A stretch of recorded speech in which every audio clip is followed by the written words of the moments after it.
What's going on, guys? This is Rob, and we've got about a month and a half or so until the new Hawkeye trailer drops, so we thought it'd be fun to make a video basically ranking the MCU shows that have come out so far, right? The 4 shows that we've gotten in our order of which one we think is the least interesting to the best of the shows. Something else to keep in mind, this is the exact order, this is the correct order, and no other order is correct.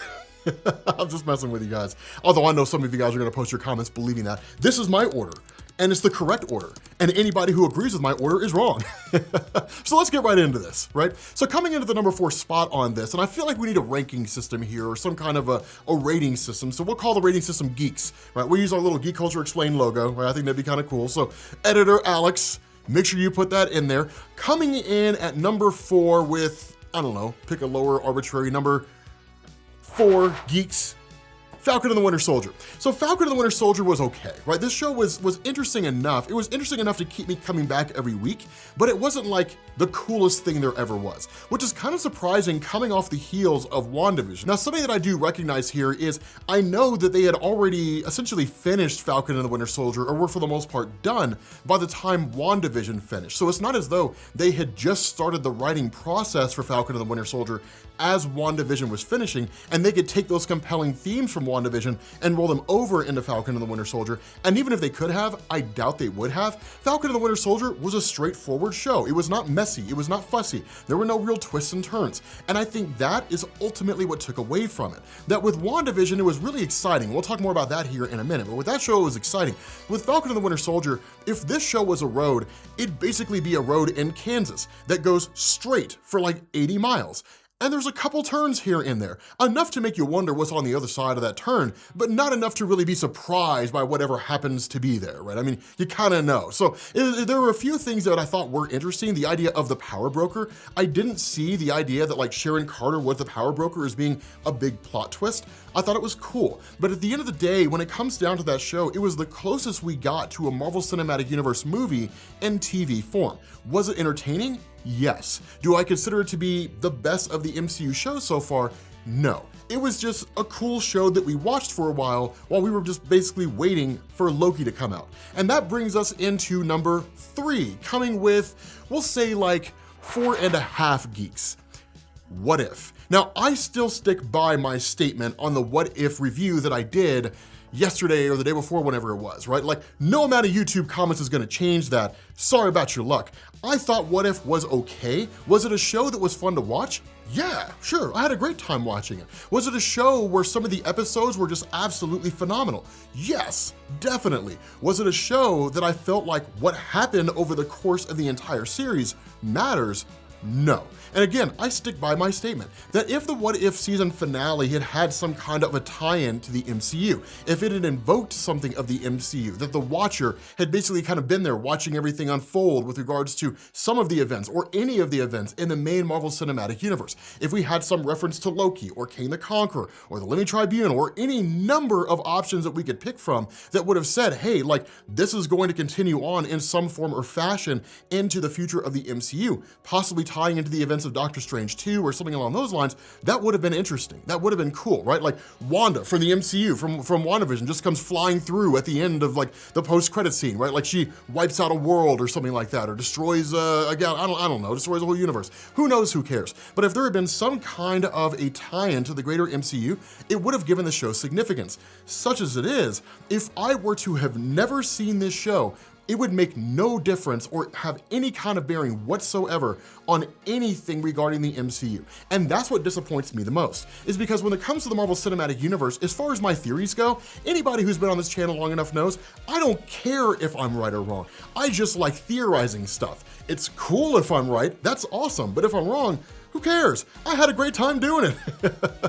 And so for that part, I don't really care. But the popularity of the MCU from my time having watched all these films, from your all's time having watched all these movies, is that in a lot of instances, everything builds on everything else. That you see these little cameos, appearances, these little pop-up moments here and there that basically tell us this is going to tie into something later on down the road. There's some kind of an involvement. It's all a interconnected, cohesive universe. The What If series gave us nothing about that, right? It was just a totally self-contained series. And if that's what it's gonna be, cool. I guess based on the first season, we can kind of assume that's gonna be the case. Given the response to it, and I'd like to believe that it's more than just me who feels that way, that there might be some potential for season 2 to have a little more involvement with the rest of the MCU, but maybe it never does. I mean, the entirety of the What If series in the comics never had anything to do with anything going on in the main Marvel Universe outside of the fact that it was a story based on what would have happened if things happened differently. But it's not like there were ever really any instances where you got to the end of a What If story in Marvel Comics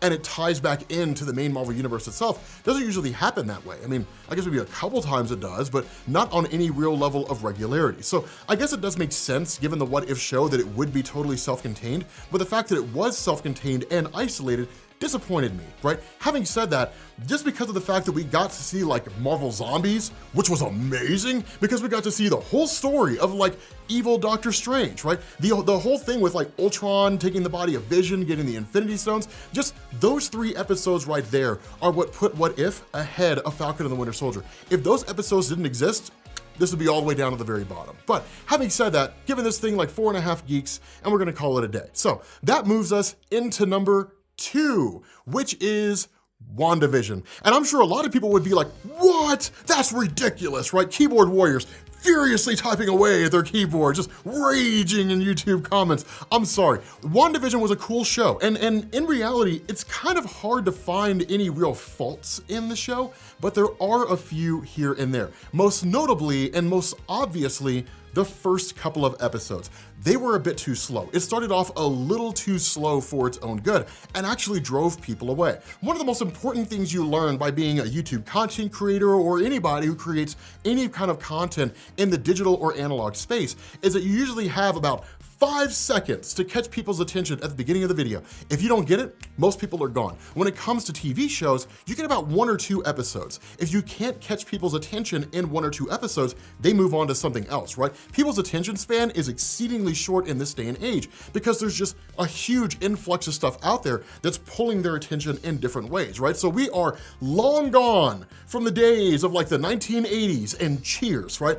This is not that case anymore. This is not that time period anymore, right? So the first couple episodes were a little too slow. Having said that, most everything else about the show was great. It was fun and it was interesting. I wish we had gotten to see a little more use of Wanda's powers, but in all honesty, I'm kind of splitting hairs at this point because what we got was really cool and it was really interesting. I like to see her use her powers in that capacity. It wasn't too grand of a gesture. It wasn't astronomically insane. It wasn't like she was wiping, or altering reality on like a universal scale, so it wasn't anything as gaudy and huge as House of M. It was small and it was localized. But what made WandaVision so cool is that the entire show, and it's not really even something that I thought of until after the show had gone off the air and I'd seen somebody make a Twitter post about it, the whole show is basically Wanda just coming to terms with loss, right? Having lost Vision, having lost her brother Quicksilver, having just lost things over and over and over again, and then doing everything she can to just hold on to what little she has left. That's the whole idea of the show. That touched me personally, right? Just because of my own personal life experience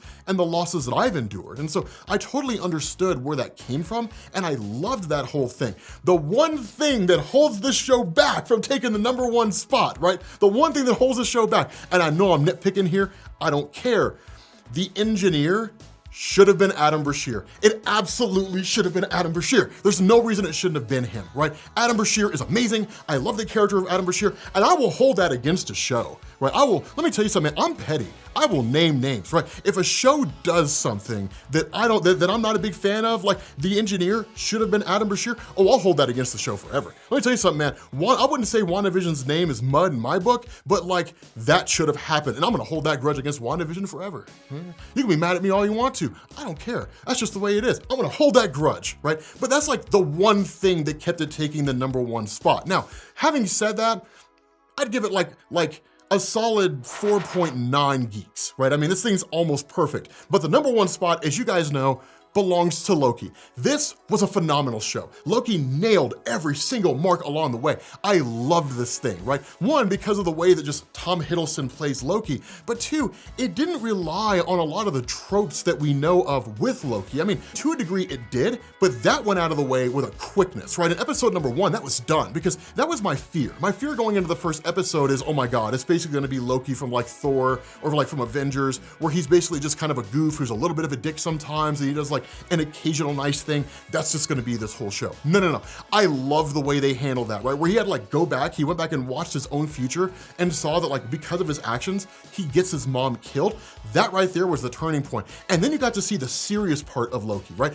What's Loki capable of when he actually puts his mind to task and it's serious? You know, I loved that whole thing. The character of Sylvie, I loved it. You know, one of the things that I've kind of noticed about myself over the years, I prefer the mystery and intrigue. Kind of a sidetrack here is a really good example.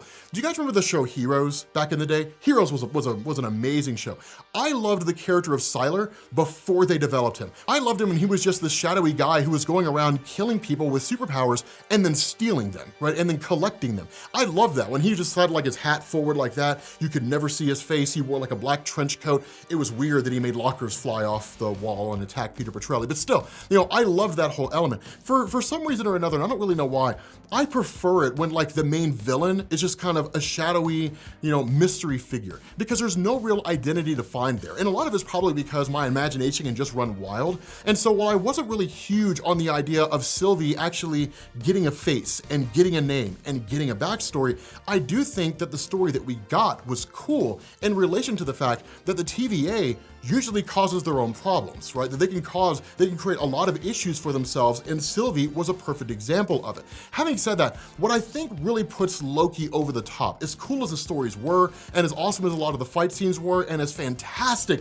as the relationship between Owen Wilson and Tom Hiddleston was, which was absolutely phenomenal, what I really think puts this over the top is the world building. The idea of Immortus, the guy that we never saw coming in the show. I can't think of a single person who could honestly state that they expected to see Immortus at the end of the Loki show. I think a lot of people hypothesized Kang the Conqueror or something like that, and if we ever saw him, it'd be some kind of a post-credit scene or some kind of a little cameo or something at like the telltale end, right? So like the last minute and a half of the show. But like the whole notion of the timekeepers and all that kind of stuff, I thought that was about as far as it went. I was like, okay, so we get to see the timekeepers are actually real. All right, cool. Like that's basically it. And that was just the tip of the iceberg. Then they find Immortus, right? And that was crazy. The world building, I think, is what really sets this show apart, because pretty much everything that we've seen so far going into the Marvel Cinematic Universe post-Loki is all based on Loki. I still stand by the idea that the post-credit scene for Venom 2 is based on Loki. I still stand by the idea that the whole idea of Doctor Strange's spell going awry happens because of Loki, that it wasn't really supposed to work that way, and it wasn't really Peter screwing up the spell. I mean, maybe it was, but I feel like that coincides with the actions of Loki and the multiverse coming back, and basically he just casts a spell at the wrong time, right? Like a car wreck at an intersection. Just things just kind of go belly up and everything goes nuts, and then the whole movie unfolds in Spider-Man 3, right? I mean, when it comes to this kind of thing, when it comes to the show of Loki, I feel like the ending of this and everything that it did, bringing in the multiverse and all that kind of stuff, perfectly encapsulates what makes the Marvel Cinematic Universe the Marvel Cinematic Universe. World building, crossovers, appearances, cameos, the whole 9 yards. I loved it. I absolutely loved it. So having said that, guys, that's our list. That's our ranking for the 4 Marvel TV shows so far. I'm sure a lot of you guys probably disagree with it. Let me know what you think down in the comments section, although I don't really have to ask you, right? I mean, it is the internet, right? Like, people are compelled to give their factual answers, which I use in place of opinions. Oh, Loki, 5 geeks. Just perfect across the board. So having said that, guys, we're gonna bring this to an end. Thank you guys for watching, and I will catch you all later. Peace.